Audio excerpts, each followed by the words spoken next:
Selamat datang di Gua Jegdes, sebuah destinasi wisata yang memikat di Kabupaten Kediri, Jawa Timur. Tersembunyi di Desa Keling, Kecamatan Kepung, wilayah timur Kabupaten Kediri. Gua ini tidak hanya menawarkan keindahan alam yang eksotis, tetapi juga menyimpan kisah-kisah sejarah yang menarik dan misterius. Jegdes memiliki status sebagai arung kuno atau lorong saluran air bawah tanah. Sebagai bagian dari instalasi air kuno, gua ini mungkin memiliki peran penting dalam mengalirkan air untuk kebutuhan pemukiman pada masa Hindu-Buddha. Sejarahnya yang kaya membuatnya menjadi tempat yang menarik untuk dipelajari dan dijelajahi. Namun demikian, gua ini juga terkenal dengan aura mistisnya. Kisah-kisah tentang tempat ini sebagai tempat persembunyian tentara-tentara PKI pada masa lalu, serta cerita-cerita tentang individu yang melakukan pertapaan atau mencari pusaka, menambah daya tarik dan misteri gua ini. Terlepas dari misteri tersebut, gua ini telah menjadi destinasi yang populer bagi para petualang yang mencari pengalaman yang berbeda. Pada tahun 2019, dengan upaya pemerintah dan kerjasama dengan masyarakat setempat, Gua Jegdes kemudian dibersihkan dan dikembangkan menjadi destinasi wisata. Pengelolaan yang baik telah mengubah wajah gua ini menjadi tempat yang indah dan menawan. Jalan setapak kayu telah dipasang untuk memudahkan pengunjung menikmati keindahan alamnya tanpa harus khawatir basah kuyup. Selain menawarkan keindahan alam yang mempesona, Gua Jegdes juga menjadi tempat yang penting untuk mempelajari sejarah dan budaya lokal. Melalui berbagai program wisata edukasi, pengunjung dapat memahami lebih dalam tentang peran gua ini dalam sejarah serta kehidupan masyarakat di sekitarnya. Cerita-cerita tentang peradaban kuno dan kehidupan sehari-hari di sekitar gua ini akan menghidupkan kembali masa lalu yang memukau. Sebagai bagian dari desa wisata Keling, Gua Jegdes menjadi salah satu daya tarik utama yang menarik wisatawan dari berbagai daerah. Akses yang mudah dan suasana alam yang menenangkan menjadikan gua ini destinasi yang sempurna untuk melarikan diri dari hiruk-pikuk kehidupan sehari-hari dan menyatu dengan keindahan alam serta sejarah yang mengagumkan. Jadi, jika Anda mencari pengalaman wisata yang berbeda di Jawa Timur, jangan lewatkan kesempatan untuk mengunjungi Gua Jegdes dalam suasana yang tenang dan penuh misteri. Anda akan menemukan keindahan alam yang mempesona dan menyelami kisah-kisah sejarah yang tidak terlupakan. Anda juga bisa menikmati kuliner ala desa, yaitu kerupuk pecel khas Kediri yang hanya Rp5.000 per pincuknya, dan itu bisa kita nikmati sambil kita melihat sejuknya alam di daerah itu. Ayo jelajahi dan nikmati pesona Gua Jegdes bersama keluarga Anda dan teman-teman Anda dimanapun Anda berada. Kami tunggu kehadiran Anda.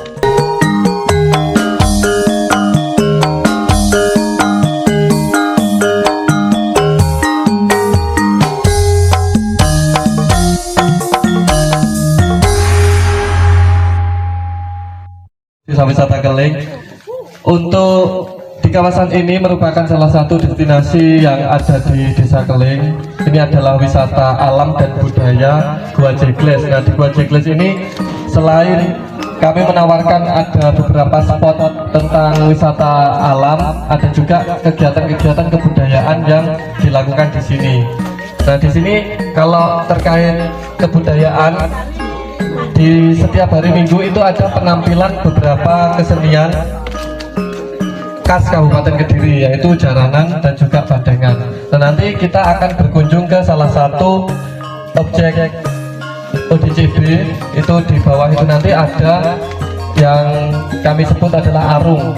Nah, berarti Bapak Ibu guru sudah tidak asing dengan yang dinamakan arung itu.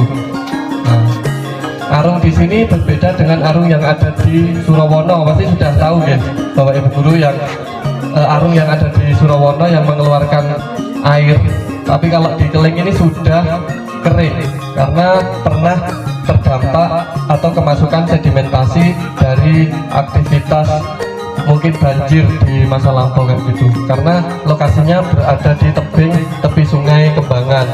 Sungai Kembangan ini merupakan sudetan dari Sungai Serinjing atau Sungai Harinjing yang merupakan sungai bersejarah di Kabupaten Kediri. Sungai sebagai salah satu bukti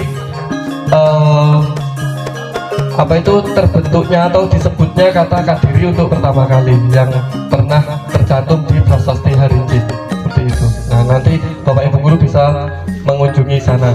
Tapi nanti kalau turun ke bawah, mungkin ada beberapa Bapak Ibu guru yang tidak bisa masuk ke Arung, nggak masalah, nanti bisa langsung ke sana, langsung ke pintu keluar. Tapi kalau Bapak Ibu guru yang pengen atau penasaran dengan kondisi di dalam Arung itu seperti apa, bisa masuk dengan membawa HP masing-masing, menyalakan senternya masing-masing kayak gitu.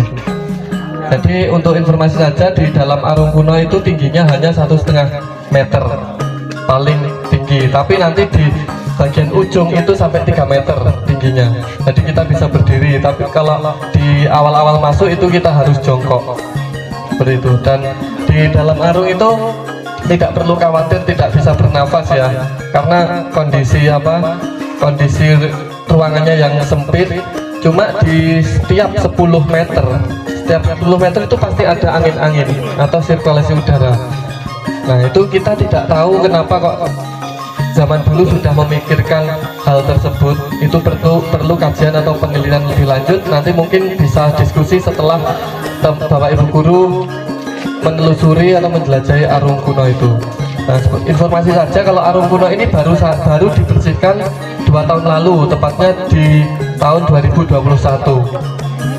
Sebelumnya memang ini terbengkalai, kondisi Gua Jekles ini baik Gua Alam maupun Arung kuno ini tidak ada yang ngurus. Dulu sempat dibuangi sampah sama masyarakat sekitar karena dianggap ini adalah kawasan yang tidak angker, terus tidak bisa dikembangkan atau apa. Tapi ternyata setelah dieksplorasi oleh teman-teman pemuda, oleh kepala desa Keling,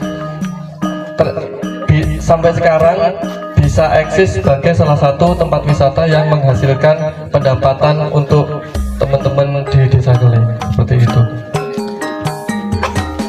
Mungkin ini langsung bisa menjelajahi kawasan gua ya. Nah, nanti diskusinya di akhir saja sambil ditambahi oleh Pak Dwi Cahyono, kan kita belum eksplorasi. Setelah eksplorasi nanti bisa saling memberi masukan, saling berdiskusi tentang kondisi dari salah satu objek diduga cagar budaya yang akan kita kunjungi.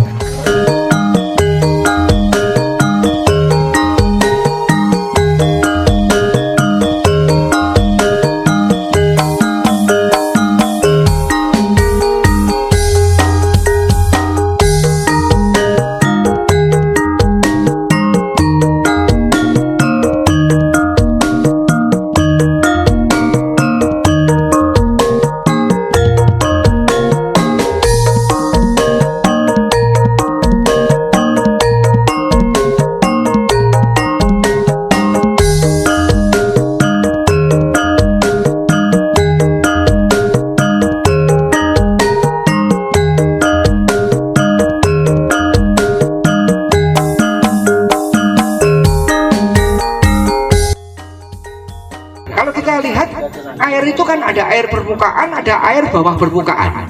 Jadi sebenarnya ada satu sumber, tapi di bawah tanah. Nah, bagaimana mendapatkan air di bawah tanah? Itu pasti dibuat lubang gali, ya.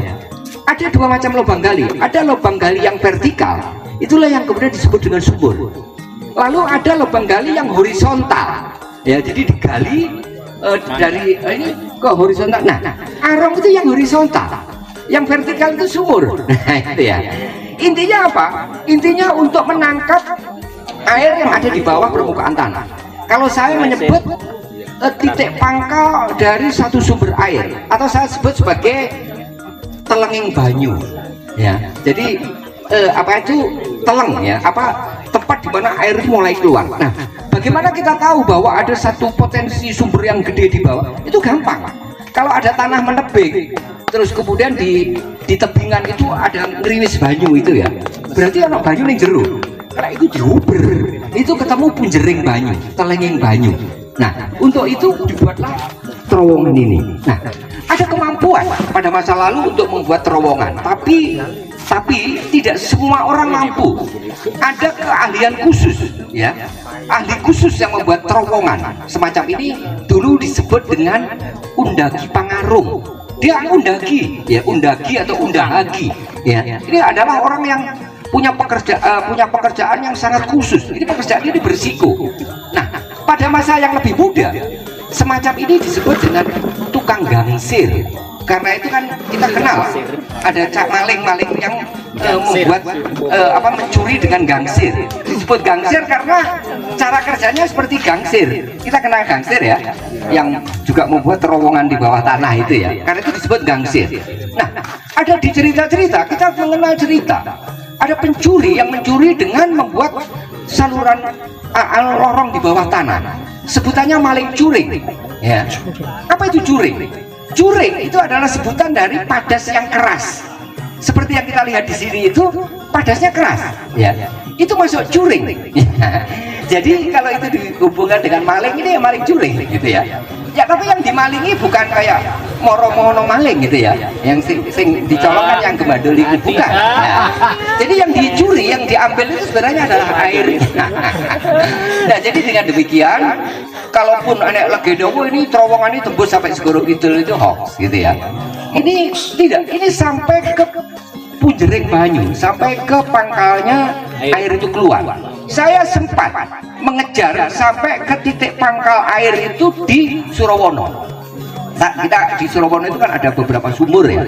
Saya masuk ke sumur 1 sampai ke lorong yang saya sebut min 1. 1 min. Itu ketemu sampai punjering banyu. Udah itu gerwocok banyunya besar. Nah, jadi dengan demikian fungsinya ini adalah untuk membuat menangkap air bersih. Yang air bersih itu digunakan baik untuk kepentingan irigasi, karena kalau baluran masuk irigasi, atau pengambilan air bersih. Dan ini dibutuhkan untuk kawasan ibu kota kerajaan bawahan yang bernama Kling. Nah, yang nah di sini ada dua macam ya. Ada yang yang lorong itu setengah terbuka. Yang kita pertama itu kan dia tidak membuat menggali, dia hanya dicelah. Itu kan tanahnya kan retak ya, diretakan kemudian keluar air. Itu yang seperti gua pertama itu. Tapi yang kedua yang kita ngorong itu betul-betul artifisial. Dan yang menarik perhatian kita, teman-teman sekalian, yang di artifisial itu kita masih bisa melihat bagaimana bekas gancu untuk penggalian itu ya. Dan di titik-titik tertentu tidak semua tanahnya itu tingkat kekerasannya sama. Ada yang agak lembek. Yang agak lembek itu diperkuat dengan membuat lepa. Nah, ini tadi pecahan cuilan dari lepa. Ini keras. Inilah yang konon disebut dengan bajara lepa ya. Di beberapa tempat tanah-tanah yang lembek kadang-kadang air itu keluar brojok gitu. Dan itu kalau dibiarkan makin besar. Itu ditutup dengan lapisan bata, seperti yang di Surowono itu ada lapisan bata itu supaya banyunya tidak terus brojok, atau bongkah-bongkah batu. Nah, yang ingin saya katakan bahwa di sini ada yang setengah artifisial, setengah buatan, tapi ada yang full buatan. Yang kita masuk ke lorong tadi itu yang full buatan, itu yang betul-betul artifisial. Nah, mengapa ada tempat-tempat tertentu yang berlubang? Itu fungsinya dua. Yang pertama adalah untuk kepentingan ventilasi, dan yang kedua untuk mengeluarkan material. Setelah digali kan mesti ditokne, ya, ditokne. Dan galinya itu tidak, kalau 150 meter itu tidak dari sini langsung tebus ke sana mati itu. Karena itu 150 meter cacah dulu, ya, cacah 3, cacah 4 itu ya. Sehingga dari sini ini dilobangi, ditembus sini ke sini, ini kan paling hanya 50 meteran ya. 40-50 meter dari tepung sini sambung terus dan seterusnya. Nah, oleh karena itu ada lubang-lubang yang seperti lubang-lubang ventilasi. Nah, semacam ini juga terjadi di Surowono, cuma di Surowono agak beda ya. Di Surowono itu bentuknya berupa sumuran-sumuran itu ya. Jadi, nah, yang terakhir yang ingin saya sampaikan, nah, yang saluran air buatan itu letaknya di atas sungai. Karena itu yang saluran air buatan itu sebenarnya arung tapi sekaligus talang, ya, sekaligus talang. Jadi di sini kita menjumpai adanya 3 instalasi air, ada dawuhan, ada beluran, ada arung, 4 malahan, dan sekaligus talang, ya. Nah, fungsinya baik untuk pengambilan air bersih di lingkungan pemukiman yang ada di Kling ini dan juga untuk kepentingan irigasi. Saya kira begitu. Terima kasih ya. Kita ke pesantren dan yang pasti ya menggeh-menggeh.